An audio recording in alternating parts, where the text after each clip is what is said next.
April 18, 1942. Tokyo. A fish vendor looks up from his stall in the Ginza district and squints at the sky. Somewhere, air raid sirens have been tested before a formality, nothing more. Radio Tokyo has told the nation, over and over, that American bombers cannot reach the home islands. Not with Pearl Harbor still in ruins. Not with the U.S. Navy still burning at the bottom of a Hawaiian harbor 4 months earlier.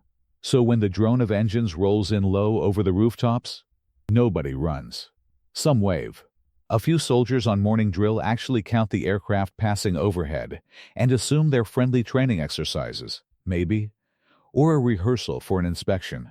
A radio announcer, mid-broadcast, casually mentions unidentified aircraft without a hint of alarm in his voice. Then, the first bomb falls. Not on a battleship. Not on a naval yard bristling with anti-aircraft guns.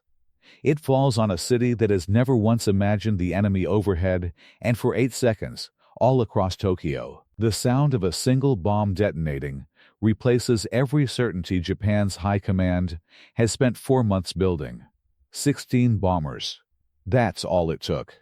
16 aircraft that 6 weeks earlier, an American admiral had called reckless. A colonel had been quietly warned might end his career, and a squadron of pilots had been told, flatly, they would probably never come home from. This is the story of the raid nobody thought was possible, and the 16 crews who proved that impossible was just a word Japan hadn't tested yet. To understand why 16 bombers mattered so much, you have to understand how broken America was in the spring of 1942. Pearl Harbor wasn't just a defeat. It was a wound that hadn't stopped bleeding. 8 battleships sunk or crippled in under 2 hours. Nearly 2,400 Americans dead before most of them even reached their battle stations. And the bad news didn't stop there. Guam fell in 3 days. Wake Island held out for 2 weeks before its exhausted garrison surrendered. The Philippines were collapsing in slow motion. American and Filipino troops starving on the Bataan Peninsula, waiting for a relief convoy that was never coming. Japan, meanwhile, seemed unstoppable. Its army had swept through Southeast Asia. Its navy controlled the Pacific from the Aleutians to the Solomons. And its home island sat behind an ocean so vast, so heavily patrolled, the Japanese military planners genuinely believed no enemy bomber could reach Tokyo. Not from land bases the nearest were thousands of miles away. Not from carriers. Carrier planes didn't have the range, and no one had ever launched heavy land-based bombers off a flight deck in combat. That confidence wasn't arrogance for its own sake. It was math, and the math said Japan was safe. Back in Washington, President Roosevelt understood something the generals were reluctant to say out loud. America didn't need to win a battle. It needed a symbol. Something to tell a terrified, humiliated country that the war wasn't already lost, and something to tell Japan that its home islands weren't as untouchable as its propaganda claimed. The problem was simple to state and almost impossible to solve. How do you bomb Tokyo when nothing in the American arsenal can get close enough to try? The answer came from a man the Army Air Corps had spent years trying to figure out what to do with. James Harold Doolittle wasn't a typical staff officer. He was a stunt pilot turned engineer turned test pilot, the kind of man who'd once looped an airplane around the girders of a half-built bridge for a bet. He held a doctorate in aeronautical science from MIT, one of the first ever awarded, and he'd spent the 1920s and 30s chasing speed records most career officers considered beneath them. To Washington's old guard, Doolittle was brilliant and faintly ridiculous, a showman in a flight suit. Not the sort of man you handed a mission that could shape an entire war. But in early 1942, a Navy officer named Captain Francis Lowe made an offhand observation that changed everything.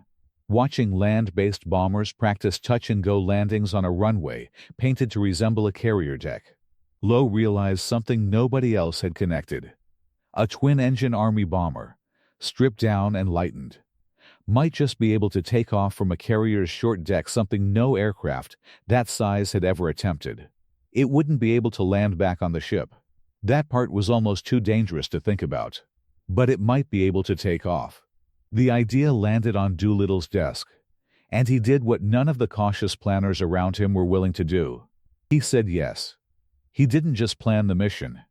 He fought to fly it himself, at 45 years old, more than a decade older than most of the pilots he'd be leading, in an aircraft he had never launched from a carrier before in his life. His superiors tried to talk him out of it more than once.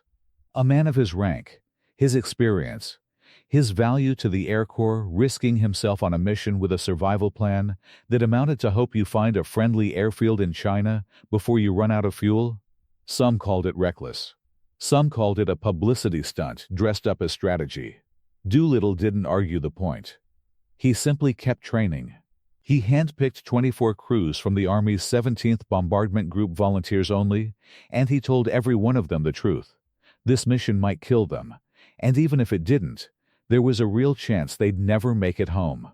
Nobody backed out. The aircraft Doolittle chose looked, on paper, completely wrong for the job. The B-25 Mitchell was a twin-engine medium bomber built for airfields with mile-long runways, not the pitching, wave-battered deck of an aircraft carrier, barely 800 feet long. No bomber that size had ever taken off from a carrier in combat. Navy sailors who watched the modified planes being loaded onto the USS Hornet in California reportedly laughed out loud. One was overheard joking that the Army had sent them kites with engines bolted on.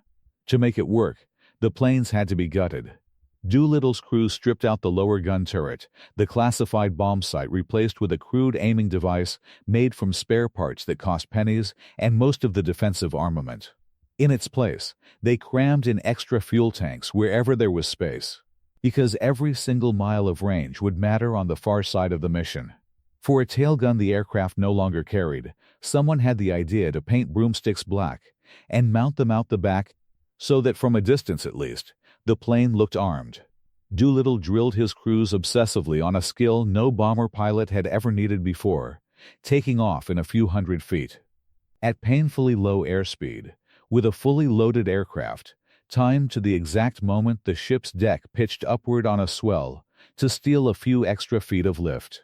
On April 18, 1942, that theory got tested for real hours and roughly 170 miles earlier than planned. A Japanese picket boat spotted the task force. The element of surprise was compromised. Every calculation about fuel, about reaching friendly airfields in China, was suddenly wrong, and there was no time left to fix it. Doolittle made the call in seconds. Launch now, or scrap the mission. One by one, 16 overloaded bombers roared down a deck built for aircraft a third their size, engines screaming, sailors on deck flattening themselves against the sides to keep clear of wingtips passing inches from their heads.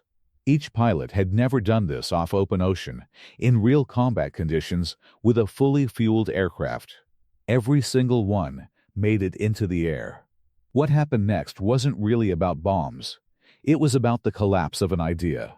The 16 B-25s split into groups and came in low some barely 200 feet off the ground over Tokyo, Yokohama, Yokosuka, Nagoya, and Kobe. They struck factories, oil storage tanks, military installations. The physical damage was real but modest. This was never meant to be a knockout blow. It was meant to be something far more dangerous to Japan's war machine. Proof. Proof that the sky over the emperor's own capital wasn't sealed shut. Japanese anti-aircraft crews, told for months that American bombers couldn't reach the home islands, were caught completely flat-footed. Some gun crews didn't open fire until the bombers had already passed.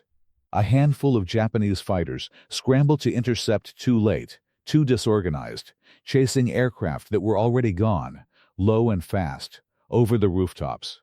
On the ground, civilians who had been told this war was something happening far away watched American bombs fall on their own streets and understood, in a single afternoon, that the war had just arrived at their front door. The material damage from the raid barely registered in Japan's overall war production. What mattered was what happened inside Japanese Imperial General Headquarters in the hours and days that followed. Fighter squadrons that had been earmarked for the front lines for the fighting still raging across the Pacific in China were suddenly recalled home to defend the capital. Anti-aircraft batteries that could have reinforced other fronts stayed put, guarding a city that had just proven it could be reached.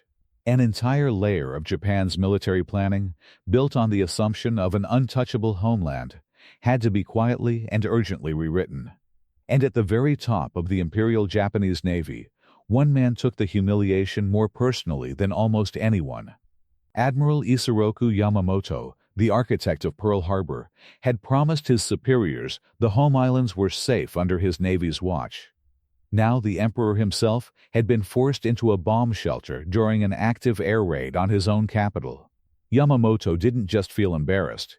He felt an urgent, burning need to make sure it never happened again, whatever that required. That need would carry a price far heavier than anyone in Tokyo or aboard the Hornet could have imagined that April afternoon. For the 80 airmen who flew the raid, there was no triumphant return. Every single aircraft ran out of usable fuel before reaching a safe airfield. 15 crews crash-landed or bailed out over China, most of them at night, in mountains and rice paddies. With no idea whether they'd come down in territory held by friendly Chinese forces or Japanese occupation troops. One crew, desperately low on fuel, diverted north and landed in the Soviet Union, where they were interned for over a year by a government not yet at war with Japan.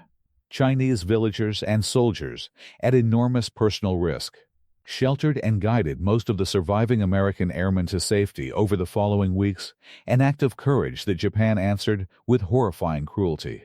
In the months after the raid, Japanese forces swept through the regions of China, believed to have helped Doolittle's men, in a campaign of retaliation that killed an estimated 250,000 Chinese civilians. It remains one of the war's least remembered tragedies, and one of the most direct human costs of arrogance, meeting humiliation. 8 American airmen weren't as fortunate as the rest.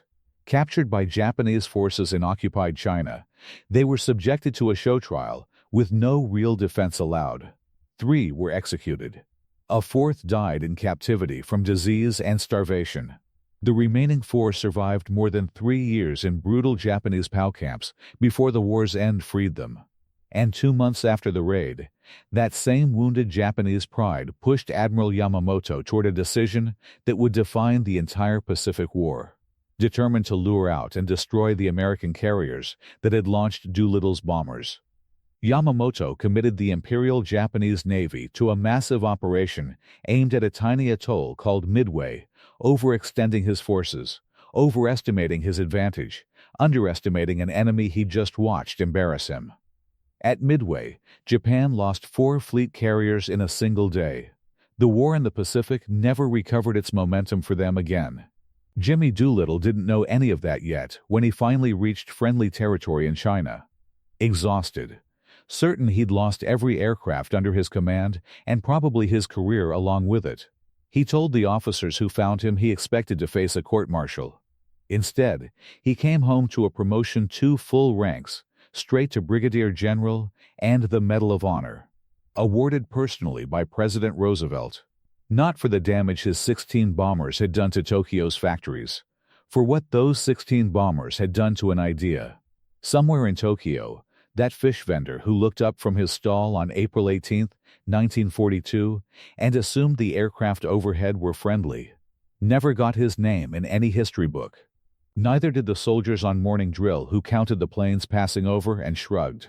But their 8 seconds of certainty, the 8 seconds between the drone of engines and the first bomb landing on a city that believed itself untouchable, became the exact moment Japan's war began sliding toward Midway, and Midway began sliding toward the end. 16 bombers that couldn't land back on the carrier that launched them. A colonel warned his career might not survive the mission. Crews who volunteered for a flight with no real plan to come home from. They were never supposed to change anything. They changed everything.